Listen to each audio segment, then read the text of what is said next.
नमस्कार दोस्तों, बहुत बहुत स्वागत है आप सभी का गवर्नमेंट एजुकेशन में। मेरा नाम है जितेंद्र, आप सभी का स्वागत करता हूं। तो दोस्तों, इसमें हम आगे मैथ्स के क्वेश्चन देखने वाले हैं जो ग्रुप 2 सब ग्रुप 4 में आए हुए क्वेश्चन हैं। और पिछले वीडियो में हमने 15 क्वेश्चन कवर कर लिए थे, उसके आगे के हम देखने वाले हैं। तो अगर आपने पिछला वीडियो नहीं देखा तो यहाँ पर एक आई का बटन आ रहा होगा, उस पर आप क्लिक करके देख सकते हो। ओके, तो चलिए हम वहीं से 15 क्वेश्चन यहाँ तक हम कर चुके थे, क्वेश्चन नंबर 16 से बढ़ते हैं। ठीक है, तो देखिए यहाँ पर क्या कहा गया है कि 4 फुट लंबी एक लड़की 26 फुट ऊंचे एक भवन के सामने खड़ी है और एक दिन के एक निश्चित समय में यदि लड़की की परछाई 6 फीट लंबी बनती है तो ठीक उसी समय भवन की परछाई कितनी होगी। तो बहुत ही आसान है। देखिए, ये मान लिया मैंने कोई भवन है, ठीक है, और ये उसके सामने जो है वो लड़की खड़ी है। इसकी लंबाई जो है वो 4 फुट है और भवन की जो है वो 26 फुट है। अब मान लो सूरज आया, सूरज निकला, तो एक समय पर क्या होता है कि लड़की की लंबाई जो है वो 6 फीट, सॉरी परछाई जो है वो 6 फीट लंबी बन जाती है। तो ये परछाई होगी, सीधी सी बात है। तो ये पूछा गया कि ये भवन की कितनी हो जाएगी। तो आप देखिए कि ये एक ट्रायंगल बन रहा है और इसका भी ट्रायंगल बनेगा। तो ये दोनों जो है वो सिमिलर ट्रायंगल की तरह प्रॉपर्टी हम लगा देंगे यहाँ पर। ठीक है, तो यहाँ पर जो प्रॉपर्टी लगने वाली है हमारी, सिमिलर ट्रायंगल की प्रॉपर्टी लगेगी। तो इसको मान लेता हूँ मैं एक्स, जो कि भवन की परछाई है। तो हम सिमिलर ए बी और सी और यहाँ पे पी क्यू आर मान लेता हूँ। तो यहाँ से देखिए A B upon P Q बराबर B C upon Q P Q R. ठीक है, तो ये हमारा सिमिलर ट्रायंगल की तरह लग जाएगा। ए बी की लंबाई कितनी यहाँ पर 4 है, पी क्यू की जो है वो यहाँ पर कितनी दी हुई है, 26 दी हुई है। ठीक है, और बी सी की जो है वो 6 है और पी क्यू की एक्स है। तो मैं यहाँ से सबको हटा के नहीं, अच्छे से लिखने वाला हूँ। 4 26 इक्वल टू 6 अपॉन एक्स। तो यहाँ से 2 टाइम ये चला जाएगा, 3 टाइम्स ये चला जाएगा, फिर यहाँ से ये 13 बार ये चला जाएगा, एक्स इधर जाएगा और 13 3 39। तो एक्स इक्वल टू कितना आ जाएगा, 39 फीट। तो ये जो परछाई होगी भवन की वो 39 फीट होगी। तो इसका आंसर आ जाएगा हमारा ये ऑप्शन। अगला क्वेश्चन है, ये वाला क्वेश्चन है, देखिए यदि एक वृत्त का क्षेत्रफल उसके त्रिज्याखंड के क्षेत्रफल का 12/5 है तो एक्स की लंबाई पूछी गई है कि एक्स जो है, सॉरी एक्स पूछा गया है, जो कि यहाँ पर ये एंगल दिया हुआ है। तो जब भी आपको वृत्त का त्रिज्याखंड दिया हो तो आपको उसका जो एरिया है वो किस तरीके से निकालते हैं वो आपको पता होना चाहिए। तो जैसे कि यहाँ पर एंगल तो दिया है हमारा, थीटा दिया हुआ है, वो एक्स दिया हुआ है। तो जब भी आपको वृत्त का त्रिज्याखंड का एरिया निकालना रहता है तो पाई आर स्क्वायर थीटा अपॉन 360, ये इस तरीके से। अब यहाँ पर थीटा की जगह हम क्या रखेंगे, एक्स रखेंगे, वही हमें यहाँ वैल्यू पूछा गया है। और टोटल वृत्त का, यहाँ पर देखिए टोटल वृत्त का क्षेत्रफल जो है वो किसके बराबर है, त्रिज्याखंड के क्षेत्रफल का 12/5 है। तो टोटल वृत्त का क्षेत्रफल क्या होता है, पाई आर स्क्वायर बराबर जो त्रिज्याखंड है pi r square upon theta upon 360, इसका कितना है, 12/5 है। तो 12/5 से मल्टीप्लाई कर दूंगा मैं।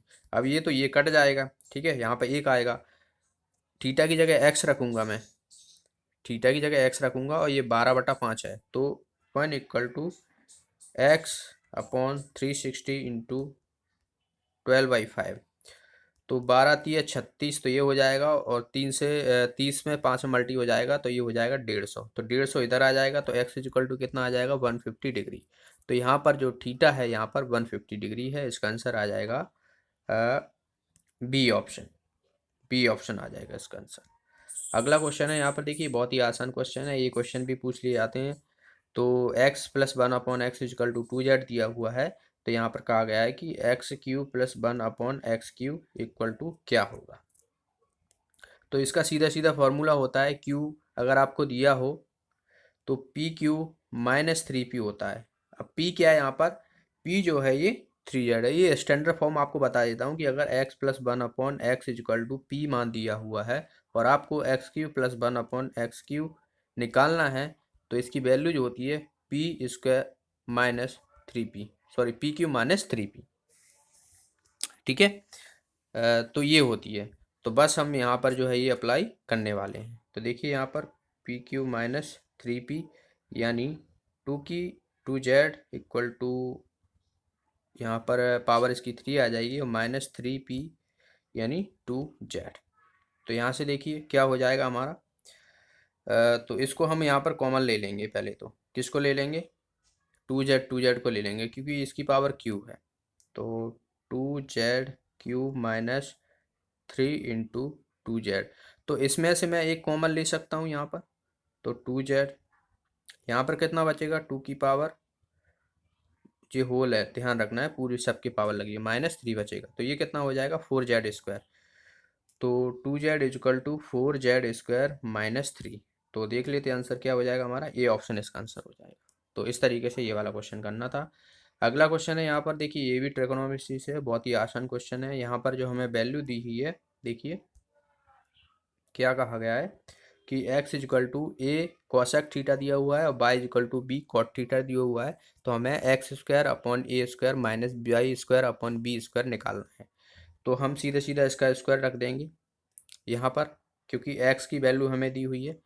तो a कॉसेक थीटा का square upon a² minus b cot का होल स्क्वायर अपॉन b²। अब देखिए यहाँ पर स्क्वायर यहाँ पर आएगा, स्क्वायर यहाँ पर a पे भी स्क्वायर आएगा, b पे भी स्क्वायर आएगा। तो ये से इस कट जाएगा, b से b कट जाएगा। यहाँ पर जो बचेगा हमारा cosec square theta minus cot square theta, cosec square theta minus cot square theta. अब ये जो रहता है वो रहता है 1 के बराबर। अगर आपने ट्रिग्नोमेट्री के सारे फॉर्मूले याद हैं तो आपको इससे ज़्यादा सॉल्व करने की ज़रूरत नहीं है। Cosec square theta minus cot square theta बराबर होता है 1 की वैल्यू। तो इसका आंसर आ जाएगा 1। चलिए ये वाला क्वेश्चन देखते हैं, बहुत ही शानदार क्वेश्चन है, कोऑर्डिनेट ज्योमेट्री से क्वेश्चन है ये, ठीक है। अब यहाँ पर देखिए क्या कहा गया है कि बिंदु दिए हुए हैं हमें a1 -3 और b दिया हुआ है -2 3 द्वारा बनी रेखा पर स्थित एक स्थित बिंदु है जो b की तुलना में a से दुगनी दूरी पर स्थित है। b की तुलना में a से दुगनी दूरी पर स्थित है। तो ये कोई रेखाखंड है, ये मान लिया मैंने a है और ये मान लिया b है। इसके बिंदु जो दिए हुए 1 -3 दिया हुआ है और यहाँ पर जो दिया हुआ है 2 -2 और 3। अब यहाँ पर कोई बिंदु है, इसको जो है किस अनुपात में बांट रहा है, क्या कहा गया है कि दोगुनी दूरी पर है, यानी ये जो है 1:2 में बांट रहे हैं। क्योंकि बोला गया है यहाँ पर कि जो बिंदु स्थित है यहाँ पर वो b की तुलना में a से दुगनी दूरी पर स्थित है, यानी b की तुलना में a से दुगनी दूरी पर, यानी ये वाली जो डिस्टेंस है वो दोगुनी है इससे। तो 2:1 में विभाजित कर रहा है। यहाँ पर कोई बिंदु है, ठीक है, यहाँ पर कोई बिंदु है और x और y, ठीक है, x और y मैंने मान लिया है कि यहाँ पर बिंदु है। ये m और n मान लेता हूँ इसको, ठीक है। अब यहाँ पर हमें जो x और y जो बिंदु दिए हुए हैं वो हमें निकालना है कि इसका मान कितना है। तो जब भी आपको इस तरीके से आपको निकालना हो इनमें से, या फिर m और n निकालना हो, x y निकालना हो, या ये वाले बिंदु निकालना हो, तो इसका फॉर्मूला मैं आपको बताता हूँ। देखिए ये x1 y1 और ये x2 y2, ये बिंदु जो दिए हुए हैं, ठीक है, ये x1 y1 और ये x2 y2 और ये xy दिया हुआ है, ये m है और n है, जो कि 2:1 का रेशियो है। अब मैं आपको सीधा सीधा फॉर्मूला निकालना है। x की वैल्यू अगर आपको निकालने को कहा जाए तो x2 into m plus x1 into m upon m plus n. y की वैल्यू निकालने को कहा जाए तो y2 into m plus y1 into n upon m plus n, ठीक है। तो ये यहाँ पर n है, m नहीं है। तो ये आपको अब देखिए यहाँ पर आप कोई भी वैल्यू आपको निकालने को कहा जाए, यहाँ पर x2 x1 निकालने को कहा जाए, या फिर m और n की वैल्यू निकालने को कहा जाए, x y की वैल्यू निकालने को कहा जाए, तो ये सभी में आपको फॉर्मूला लागू होगा। अब यहाँ पर हमें x और y की वैल्यू निकालने को कहा गया है, बिंदु निकालने को कहा गया है, तो इसीलिए हम जो है वो सीधा सीधा रख देंगे। ये फॉर्मूला आपको याद होना चाहिए। अब देखिए मैं यहाँ पर सीधा सीधा डायरेक्ट अप्लाई करने वाला हूँ। हमें जो बिंदु दिए हुए हैं पर क्या दिए हुए हैं, 1 -3 और -2 और 3 ये दिए हुए हैं। तो x इक्वल टू, क्या था, x2। x2 हमारा यहाँ पे दिया हुआ है -2, तो -2 इंटू एम कितना था, 2 था हमारा, प्लस यहाँ पे था x1 हमें 1 दिया हुआ है यहाँ पर, और n कितना था, 1 था, क्योंकि 2:1 m/n जो था वो 2:1 में था, इसीलिए अपॉन टोटल इन दोनों का योग करना है हमें, तो 3 आ जाएगा। तो यहाँ से देखिए ये कितना हो जाएगा, -4, और ये हो जाएगा हमारा 1 प्लस का अपॉन 3, तो ये आ जाएगा -3/3 इक्वल टू -1। तो हमारी x की वैल्यू तो आ गई भाई -1। अब हमें बाई की निकालना है। अगर मुझे यहाँ पर एक ही ऑप्शन ऐसा देता जिसमें -1 होता तो मैं आसान से लगा देता, पर यहाँ पर हमें 2 ऑप्शन दिए हुए हैं ऐसे, तो हमें बाई की वैल्यू भी निकालनी पड़ेगी।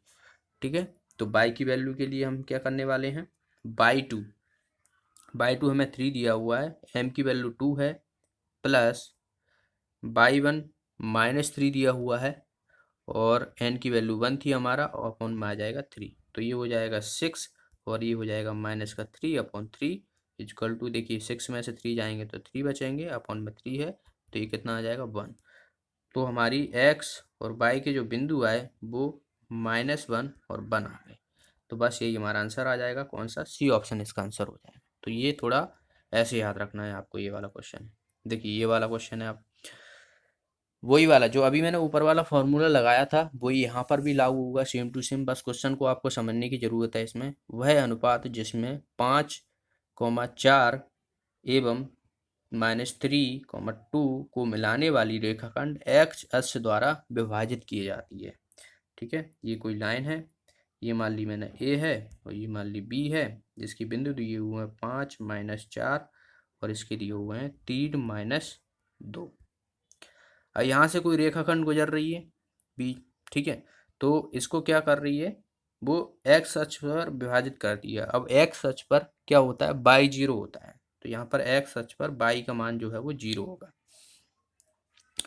ठीक है, अब इसको अनुपात में किस में विभाजित करेगी, m/n में विभाजित करेगी। जैसे कि पिछला वीडियो जो पिछला क्वेश्चन था उसमें मैंने यहाँ पर दिया था कि 2:1 में विभाजित कर रही है, क्योंकि वहाँ पर बोला गया था इन दोनों के बीच की दूरी। अब मैंने यहाँ से जो है वो m और n की जो है हमें रेशियो निकालना है।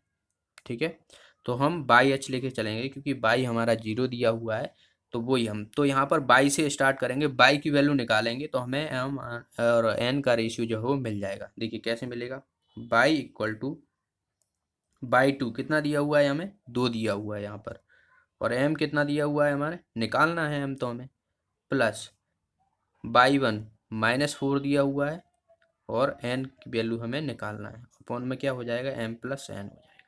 ठीक है, m+n हो जाएगा।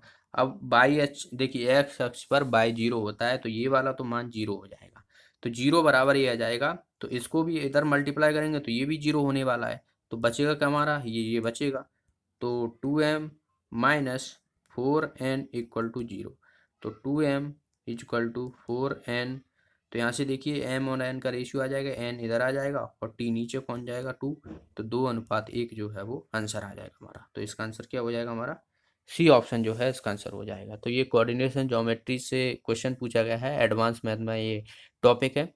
तो एडवांस मैथ से बहुत क्वेश्चन पूछे गए हैं, अर्थमेटिक्स से इतने नहीं पूछे गए हैं, तो एडवांस मैथ्स को आपको स्ट्रॉन्ग करना है।